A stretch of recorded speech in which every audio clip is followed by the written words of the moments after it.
நேத்து நைட்டு எனக்கு மனசு ஏதோ சரியில்லை. உனக்காக ஒரு லெட்டர் எழுதணும்னு தோணுச்சு.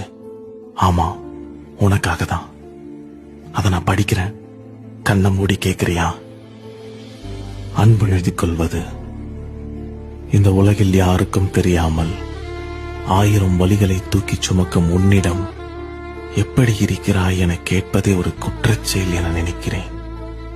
நிறைய துரோகம், நிறைய வலி, நிறைய இழப்பு, யாருக்குமே சொல்லி புரிய வைக்க முடியாத ஒரு சூழ்நிலை. இவ்வளவு இருந்தும் 1000 புயல்களை கண்ட ஒரு மரம் மாதிரி நீ தைரியமா நிக்கிறீல்ல. நான் நிஜமா சொல்றேன், உன்னை நினைச்சு உண்மையிலே ரொம்ப பெருமைப்படுறேன். ஆமா, இந்த வாழ்க்கை உன்கிட்ட ரொம்ப கொடூரமானதா தான் இருந்திருக்கு. ஆனா மறந்துடாத, இங்க இன்பமும் நிலையில்லை, துன்பமும் நிலையில்லை. நீ முன்ன மாதிரியெல்லாம் இப்போ சிரிக்கிறது கூட இல்ல. எப்பவுமே ஏதோ ஒரு சிந்தனையிலே இருக்க. எனக்கு உன்கிட்ட பிடிச்ச விஷயமே என்ன தெரியுமா?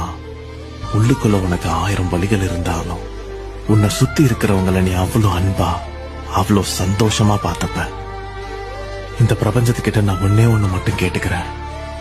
உனக்கு நல்ல மன அமைதியும் நல்ல ஹெல்த்தும் கொடுத்து உன்னை தன்னுடைய கைகளால் ஆறத் தழுவி அள்ளி எடுத்து இந்த பிரபஞ்சம் உன்னை தன்னுடைய குழந்தையா பார்த்துக்கணும்னு நான் கேட்டுக்கிறேன்.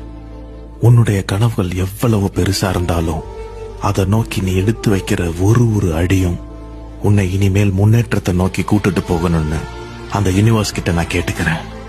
என்னைக்கும் மறந்துடாத, இந்த நிலை மாறும். உன் ஆறாத காயங்கள் அனைத்தும் மாறும். என்னைக்கும் உன் நம்பிக்கையை மட்டும் கைவிட்டுறாத. இப்படிக்கு உன் ஆரோக்கிய hugs and deep breaths. Take care.